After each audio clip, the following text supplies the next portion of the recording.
So today we are going to learn about this chapter on development. So before we dig into this chapter, we need to understand the very concept of development. What do we generally as a layman understand by development? Now, a development is a process by which quality of life of what? Of life of a nation, locality, individual are improved eventually. So by development, what do we mean simply? It means that an upgradation process, a process by which quality of life is improved. The quality of a life is improved of what? Of a locality, of an individual, and a life of a nation. Okay. So, as we learn of development, we should also understand the very concept that development comes with many aspects and many perspectives, okay? So, development has its different perspectives, means different people has different views of development and different people has different expectations from development. Now, let us understand who expects what from development. If we talk of a landless laborer here, okay, if we are talking of a landless laborer here, what would development mean to a landless rural laborer? If he gets more work, okay, if a landless laborer gets more work, if he gets better wage, example, per day his wage rate is ₹100, and he'll wish that if he could get ₹200 per day, he would live a better life. He would get the basic necessities of life he would be able to afford, which he is not being able to afford at ₹100 per day. Right? So if he gets better wage, more work, and he will wish that he can send his children to good school. So because he is a landless rural laborer who earns say ₹100 per day, he is definitely not dreaming of a very Tata Birla kind of a school or a very posh school. He is simply wanting his children that they should be able to go to a good school, a government school. Government should set up a free school and his locality, and still, even if it's a government school, his children should get quality education. So these are the basic necessities which a landless rural laborer would aspire for, okay? And if these kind of needs or some kind of needs like this are fulfilled, then he will call that, yes, development is happening. Okay, so now after we have talked of the landless laborer, let us come to the prosperous farmer. What can a prosperous farmer dream of? According to him, what can development mean to him? Okay, so because we know that he is already a prosperous farmer, which means this, that he already has a good income, but still he will have some aims, okay, his wishes. What will he aim for? He will want that his family gets more income. He will want more. If he has a good income, even if he has a good income, he will want more. And then what will he want? He will want that he gets laborers for cheap, which means that if a laborer is, if he is hiring a labor for ₹100 per day, he will wish that I wish I would get a laborer who would work for me the entire day and would just take just ₹50 from me. And then I would save my ₹50 for my work. Okay, so that's why he will want cheap laborers. He will look for cheap laborers. And then what will he want? A prosperous farmer will want that he will wish his children to be able to send his children abroad. He will, because he already has money, right? So he will not be satisfied with the kind of schools he has in his locality or in a country. If he has lots of money, he will feel that I wish I can send my children to school outside the country so that they get even better, even good education, which these schools will offer in that locality. Okay, that could be the aim and wishes for a prosperous farmer. And if these are met, he will say that yes, I can feel development. Okay, so after talking of these, let us see what an urban unemployed youth may wish for. Okay, urban unemployed youth means this. By this we mean that this person lives in a city, because urban, and is unemployed and is a youth, not a middle-aged or a old or an old man. Okay, so what will this man wish for or aspire for? This person will definitely, as he is unemployed, he will want that he gets jobs. So if he wants jobs, he will wish that I wish there is more jobs in this city. He will want more jobs. And when he gets jobs, he will want that there should not be any discrimination in giving these jobs. Means he should not be discriminated on basis of anything. Okay, they should just hire him based on his potential or whatever quality he has, and there should not be any kind of discrimination. And then thirdly, what he may want that because he is unemployed, he may not have so much of money, right? He may want that there should not be any bribe.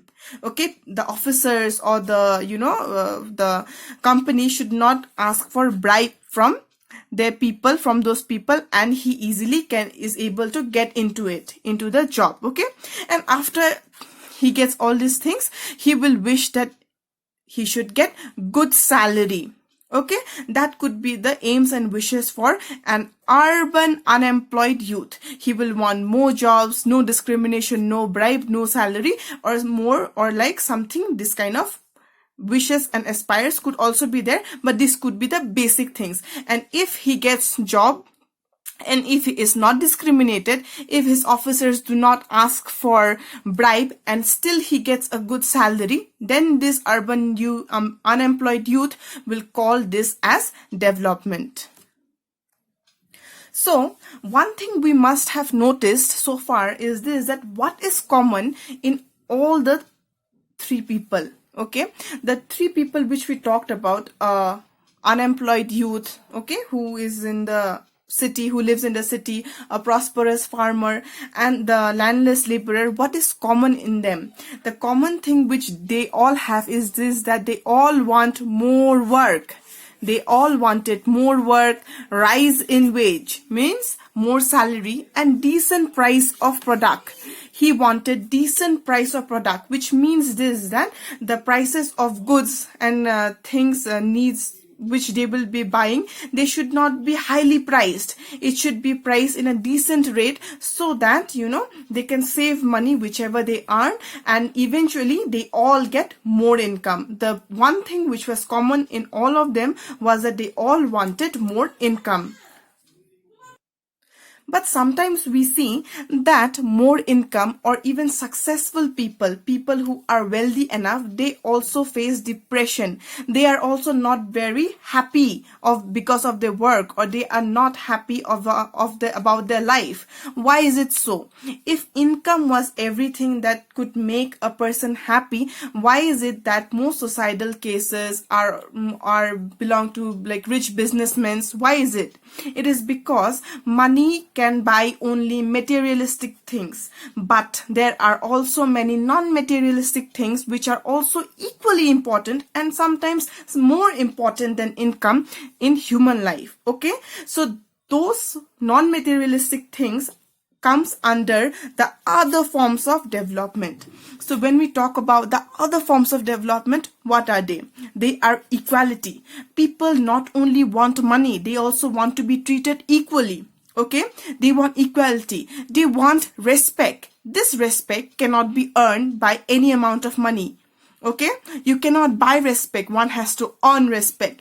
There should be no discrimination, and there should be equal opportunity given to all. Okay, for example, a person who is earning 1 lakh per month. 1 lakh is a handsome amount, and that person earns 1 lakh per month. Okay, but still he is not happy with his life and his workspace. Why? Because maybe his colleagues do not treat him equally, and they discriminate him on basis of his caste. Just for example, it is illegal to discriminate anybody based on their caste. Okay, it is illegal according to the Constitution of India. It is illegal, but example, that person is discriminated. Okay, so that person will definitely not feel happy, even though he and his colleagues, they are earning 1 lakh per month, but his colleagues are not giving him enough respect. Okay, and his staff members, they do not give him enough respect, they discriminate him, therefore equal opportunities and equality is not being served. So that person can never be happy. So now we have come to know this materialistic things are not always very important, and sometimes non-materialistic things also becomes more important. Okay, so therefore people always aspire for mixed goals. Now when we talk of mixed goals, what do we understand by mixed goals? It means this, that a person will want job security. A person will always want his job to be, his or her job to be secured. Okay. Then a person will want a safe environment. For example, a woman working in a very big company. No wonder even if she is earning in lakhs, but if she does not have a safe environment, will she be able to work properly? Will she be happy with her work? Will she be able to happy with the salary she gets? No. A person will always want friendly and helpful people in the surrounding. Okay. And cultured workspace, which means this, that a person working will not only look for more income or for a better standard of living, but also other forms like safe environment, friendly, helpful people, cultured workspace. Why is it? It is because that will help them work in a better way, in a productive way. And a person who gets more income, maybe he gets more income, 1 lakh per month, and is not getting equal respect, discriminated, opportunities are not given properly, then that person will not say that development is there. If these are fulfilled, then he will say, yes, now I can feel development. Now, after talking of development, this thing is obvious in most minds that, fine, if development is measured through income, if development is measured through other forms like equality, respect, discrimination, or opportunities, how come some countries are called more developed, advanced, or less developed, or underdeveloped, or developing countries? Why are countries named this way? For example, USA, Japan, all these countries are called the developed countries. India is a developing country. Okay, then other countries like Bangladesh, it is called an underdeveloped country. Why? On basis of what do we call them? We differentiate the countries. We differentiate these countries on the basis of income. Okay, we differentiate these countries on the basis of income. So before we dig into this, I'll give you a small example which will clarify the topic, which means this, that a person, for example, in a classroom, we have to differentiate among the students. We will differentiate the students on basis of what? We will differentiate them on the basis of weight, height. Okay, so weight and height could be the main characteristics if we have to differentiate students in a classroom.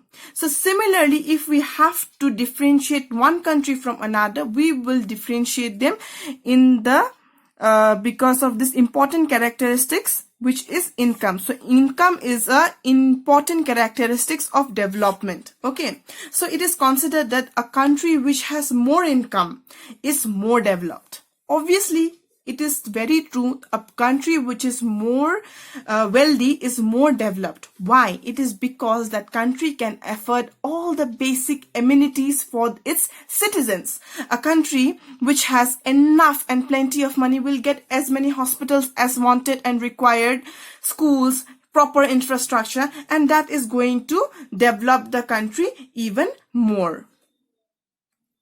Now, when we talk of income of a country, what do we understand by income of a country? Income of a country is nothing but income of the residents of the country, which simply means this, that the resident of a country, no matter how much they earn, one person may earn 5 crores, one person may earn just 50,000, or some other person may earn just 5 rupees, okay? Inclusive of whatever they are earning, the total of whatever they are earning, that comes under the income of a country, means the income of the residents, how much these residents of the country are earning, that will total up or sum up to the income of a country. Now, we have very common concepts here of average income or per capita income. So many people will get confused here that what is average income and what is per capita income. So this is very important to know that per capita income and average income is same. Okay, per capita income is also called average income, and average income is also known as per capita income. So now what per capita income is? Per capita income is nothing but income earned by per person in a given year, in a given area, in a specified year. Okay, per capita is income earned by per person in a given area in specified year. Now, how do we calculate this per capita income? How do we calculate that how much every person earns? Can we get hold of each one and ask how much do you earn? How much do we earn?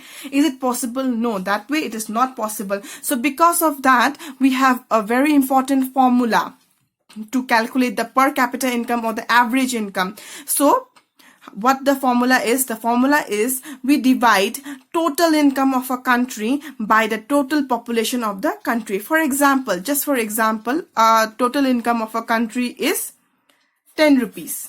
Okay, total income of a country is 10 rupees and 5 people reside in that country. It's just an example, okay, small example. So if we divide total income of a country, which is rupees 10, by total population of the country, which is 5 people, what do we get? 2, which means that each person more or less they earn rupees 2. Okay, they earn at least 2 rupees in that country. Okay, so here, after we understand the concept of per capita income and the formula about it to calculate the per capita income, which is very important, we understand a very important concept next. This, that the higher the per capita income, I have given here in shortcut, the higher the per capita income of a country, more the developed that country is, and vice versa. Okay, means a country which has more per capita income, higher per capita income, the more developed the country is. Which when we talk of USA, it means this, that when we call USA a developed country, it means that the per capita income there is also very high. Now when we talk of Bangladesh, okay, when we called it an underdeveloped country, means the per capita income there must be less. Okay, now previously in the example, when we are talking of a person who with higher income will not only be happy if he earns more, but other facilities like other forms of development like respect, no discrimination, etc. are also equally important. Similarly, for a country to develop, not only per capita income is important. Not only income will matter when we will have to rate a country in terms of development. Other factors of development are also there, and the number one factor is called the infant mortality rate. The infant mortality rate is that where the children who die before the age of 1. So children before attaining even the age of 1, they die. And why is it? It could be because of poor medical facility, poor training, lack of nutrition, or lack of guidance. Okay, so this will happen only in places where health care facilities are not there, or even if it is there, it is very poor. The people are not skilled out there. So that's why infant mortality rate. So higher the infant mortality rate, the worse the situation of that place or the country is. Okay, now the literacy rate. When we come to literacy rate, which is the second factor, which means that total number of literate persons in a given age group, means the more educated it is always considered that the more educated the people of an area are, the more developed that place is. Okay, so then we have the net attendance ratio. By the net attendance ratio, or the NAR, it means this, that number of children who attend school, and those children are of the age group of 14 to 15 years. Okay, so in most places, if in a country we talk of the state of Bihar, we will see that most children of the age group of 14 to 15 years, they drop out, they do not attend schools. Okay, so the higher the net attendance ratio, the better is for that state or the place. Okay, the higher, this is the higher the better, this is the higher the better, and this is the higher the worst. Okay, so now when we talk of this, that there should be less infant mortality rate, and there should be more literacy rate, there should be more net attendance ratio. Okay, now how will this come? How is a country or a region or a state going to achieve this? It is going to achieve this through better and proper public distribution system. Okay, the public distribution system means the facilities and amenities provided by the public, means government hospitals, government schools, or anything which the public will give. So in any state where there is a better distribution of public goods, the development of the state is also better. Okay, we can take a very small example of Maharashtra and Kerala in our country. Maharashtra and Kerala, in Maharashtra the per capita income is high, but comparatively Kerala has a lower per capita income. Okay, but the thing is that the infant mortality rate of Maharashtra is much more higher than of Kerala. Okay, and also the literacy rate in Kerala is higher than let's say of Maharashtra. Why is it? It is because of better public distribution system in the state of Kerala. Okay, so even though the per capita income in Kerala is less, but still we consider Kerala as a state to be more developed. Okay, then we come to another concept of Human Development Index. So before we dig into this topic, we should understand this, that Human Development Index is nothing but a statistical measure which is used by the UNDP. The full form of UNDP would be United Nations Development Program. So the UNDP measures every country's achievement through Human Development Index. Okay, so the UNDP measures the development or achievement of every country through Human Development Index. Now, Human Development Index measures the country based on what? Based on the per capita income of a country. Based on the per capita income of a country, Human Development Index will measure a country's achievement. Then number 2, it will measure the country on life expectancy. Life expectancy would include infant mortality rate and health condition of that country. Okay, health condition of the country. So the better the health condition, there will be less of what? There will be less of infant mortality rate, and that's why the life expectancy is going to increase. Okay, and then the third factor which Human Development Index looks after is of literacy level, which means education.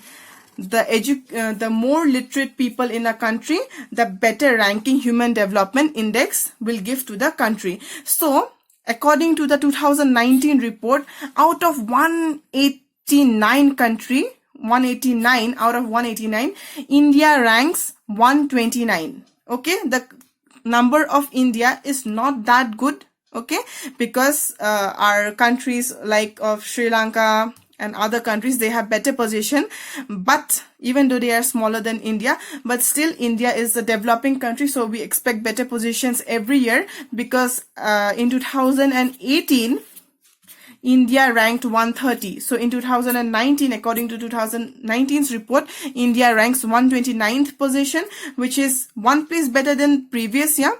So we should understand just this, that the Human Development Index measures the achievement of a country based on per capita income, infant mortality rate or health, which will come to life expectancy, and number 3, based on education.